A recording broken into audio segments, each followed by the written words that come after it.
You know, when you look at a company's financial report, you just kind of expect the numbers to be true, right? But how can you actually be sure? Well, that confidence comes from this really rigorous, behind-the-scenes process called Audit Quality Control. It's a super high-stakes system, and it's designed to protect, well, pretty much everyone who relies on that financial info. Okay, let's get into it. Let's just start with the big question. What actually happens when an audit report is just wrong? It seems simple, but the consequences are massive. A bad report can mislead investors, it can hide huge financial problems, and it can totally erode trust in the entire market. The stakes? They really couldn't be any higher. So let me tell you a story about an auditor named Jagriti. She was at a firm that was growing like crazy. Business was booming, but they were taking on new clients without doing their homework, and they were seriously understaffed. The result? Absolute catastrophe. She found a signed report that said a company made a profit when in reality they had a huge loss. It was a complete nightmare scenario, and it really shines a light on a massive potential problem. Jagriti's experience? It's not just a scary story. It's the perfect example of why just trying hard isn't enough. When the pressure is on and things are moving fast, mistakes are going to happen. That is, unless you have a really solid, formal system in place to catch them. And this is exactly where the idea of audit quality comes into play. And it's not just about, getting the math right. It's about a whole rigorous process that makes sure financial information is trustworthy. And that trust, that is the bedrock of the entire auditing profession. Investors, governments, the public, they all depend on it. So, the big question is, how do you actually build a system to guarantee this kind of quality? Well, the solution is really built on two core professional standards. And honestly, the best way to think about them is as a rulebook for the entire firm and a playbook for each individual audit team. And here's a look at how those two work together. On one side, you've got SQC1. That's the firm's rulebook.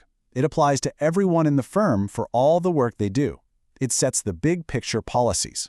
Then, on the other side, you've got SA220. That's the team's playbook for one specific audit. It takes the firm's big rules and puts them into action on the ground. So let's start with that foundation, the rulebook. First things first, let's dig into that foundation, the firm's rulebook, which is officially known as SQC1. This standard says that every single firm has to set up a comprehensive system of quality control. This is the big picture strategy for making sure quality is baked into everything they do.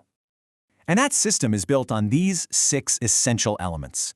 You've got leadership responsibilities, ethical requirements, how you accept clients, human resources, how the actual work gets done, and finally, monitoring to make sure the whole system is actually working. These 6 things together are the blueprint for a firm's commitment to quality. Now, let's just zoom in on 2 of these, because they are absolutely critical. First up, leadership. The standard is crystal clear on this. The people at the top have to create a culture where quality is a non-negotiable, always coming before making a quick buck. And second, client acceptance. This is all about being picky. It means checking out clients to make sure they have integrity, and just as important, being honest about whether your firm has the skills to do the job right. So, it really boils down to this. Before any work even starts, the firm has to stop and ask itself these 2 huge questions. And this brings us right back to the problems at Jagriti's firm, right? They were just accepting clients left and right, even in complex industries where they didn't have the experience. And that led to some serious errors. A strong quality system is designed to stop that from ever happening. Okay, so we have the firm's rulebook, but a rulebook sitting on a shelf doesn't do a whole lot, does it? How does this stuff translate into action during a real audit? Well, that is where we turn to the team's playbook, Standard on Auditing 220. What SA220 does is it puts the responsibility for quality squarely on the shoulders of the engagement partner. That's the lead auditor on a specific project.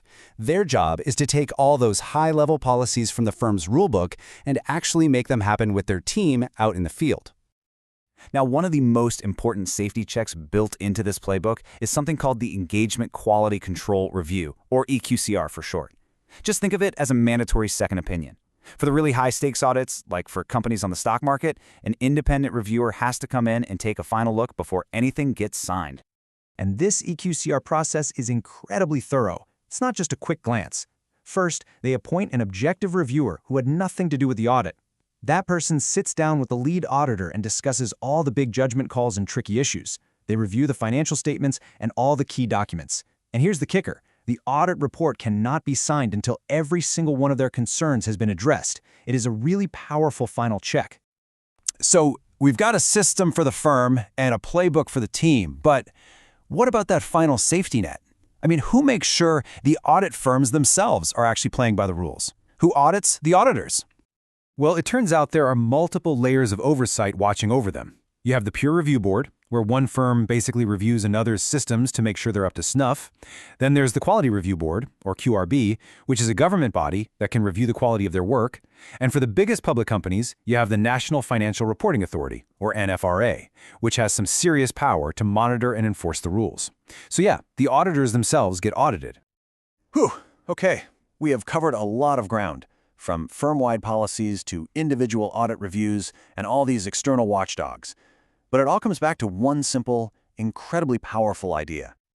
Every single element we've talked about, the firm's rulebook, the team's playbook, that second look from an EQCR, and the watchful eye of the review boards, every little piece is designed to build and maintain one thing: trust.